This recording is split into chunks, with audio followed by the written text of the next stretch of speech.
Assalamualaikum warahmatullahi wabarakatuh. Kembali lagi di video berbagi informasi.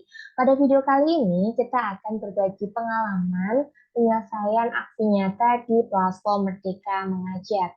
Kita tahu ya, di platform Merdeka Mengajar itu terdapat menu untuk pelatihan mandiri.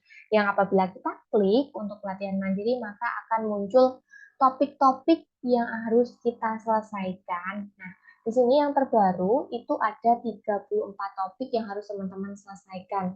Nah, sebelumnya kalau awal itu kalau tidak salah itu ada 7 topik, kemudian berkembang hingga sekarang yaitu 34 topik. Yang mana setiap topik itu memiliki topik-topik tertentu dan ada modul pembelajaran yang harus dipelajari dan praktik dari aksi nyata. Pada video kali ini kita akan membahas mengenai penyelesaian untuk aksi nyata untuk topik yang pertama yaitu kurikulum merdeka.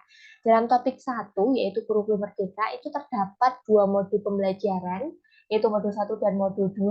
Jadi teman-teman semua ketika ingin mempraktikkan aksi nyata ini terlebih dahulu silakan menyelesaikan untuk materi modul 1 dan modul 2 dan apabila sudah selesai akan ada tanda checklist hijau seperti pada layar yang ditampilkan. Nah, kemudian lalu kita baru bisa menyelesaikan untuk aksi nyata.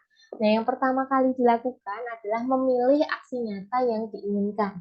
Nah, ini adalah pilihan aksi nyata saya, yaitu saya memilih untuk menyebarkan pemahaman mengapa kurikulum perlu berubah. Nah, ini bisa dilakukan guru maupun kepala sekolah. Nah, di sini setelah kita memilih aksi nyata, nah kita harus mempelajari rincian aksi nyata tersebut. Karena ada dokumen-dokumen yang harus kita siapkan. Karena setiap pilihan aksi nyata itu tentang rinciannya tentu berbeda. Lanjut, nah di sini yang pertama kali yang harus disiapkan adalah membuat media penyebarannya. Nah di sini silakan siapkan materi. Nah materi itu bisa diambil dari modul 1 dan modul 2 ataupun berapa materi, tidak harus semua. Jadi untuk menjawab pertanyaan mengenai mengapa kurikulum itu perlu berubah. Lalu tentukan media publikasi yang diinginkan. Kalau saya itu memilih video yang saya upload di YouTube. Nah, misalkan tidak menggunakan video, hanya menggunakan PPT materi yang di-share ke komunitas juga tidak masalah. Yang penting ada bukti untuk media publikasinya.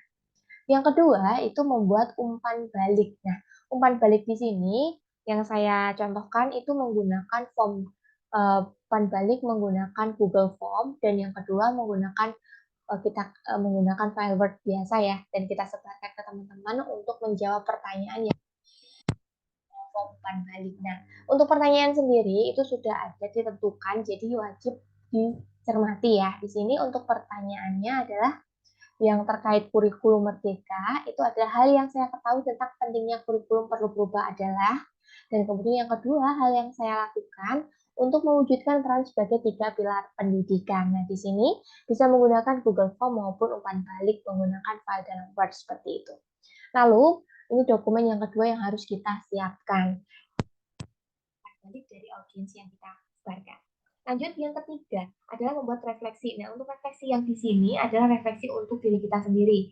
Pengalaman kita setelah melakukan penyebaran pemahaman mengenai topik mengapa kurikulum itu perlu berubah bisa disampaikan mengenai kesan dan pesannya dan hal yang ingin dilakukan dan mengapa sih penting juga. Dan ini refleksi untuk kita sendiri. Selanjutnya, setelah semua siap, dokumennya adalah kita upload dokumen aksi nyata. Yang tentunya ada 3 tadi ya, yang file pertama itu tentang dokumentasi kegiatan penyebaran pemahaman tadi, bisa berupa video yang kita gunakan ataupun foto bersama komunitas apabila kita melakukan penyebaran secara offline. Kemudian yang kedua adalah form umpan balik yang terdiri minimal 3 responden atau audiens. Yang keempat adalah form refleksi, yaitu tentang yang kita tulis tentang pengalaman kita setelah melakukan kegiatan aksi nyata tersebut.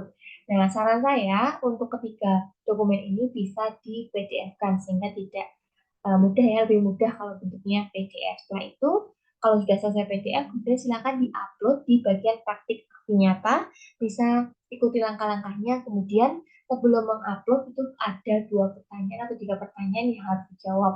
Jadi bisa dijawab sesuai kondisi saja. Nah, setelah itu dokumen baru di-upload. Nah, sekarang akan terupload, kemudian kita tinggal menunggu untuk direview dari pihak sana, kemudian kita akan dikirimkan. Kalau misalkan lolos, tentu akan sertifikat terbit. Tapi apabila belum lolos, biasanya itu akan muncul pemberwarna kuning, yaitu bukti aksi nyata butuh perbaikan. Nah, silakan bisa dilakukan. Nah, untuk teman-teman semua, apabila ingin melihat referensi terkait dokumen aksi nyata untuk topik 1, yaitu kurikulum merdeka, nanti bisa join ya ke Google Classroom. Nanti untuk alamat linknya atau link invite-nya dan kode Google Class-nya bisa saya share nanti di description, jadi bisa gabung untuk melihat atau sebagai referensi ya teman-teman, jadi tidak jadi patokan, jadi bisa jadikan referensi untuk menyelesaikan praktik aksi nyata di topik yang pertama. Sekian, semoga bermanfaat untuk informasi yang saya bagikan. Apabila ada yang ditanyakan bisa langsung saja di kolom komentar. Dan semoga bermanfaat. Bertemu pada video selanjutnya terkait penyelesaian dari aksi nyata platform Merdeka Mengajar. Semoga bermanfaat. Sekian, wassalamualaikum warahmatullahi wabarakatuh. Dan jangan lupa untuk dukung channel ini dengan subscribe, like, komen untuk mendapatkan update video selanjutnya. Bye-bye.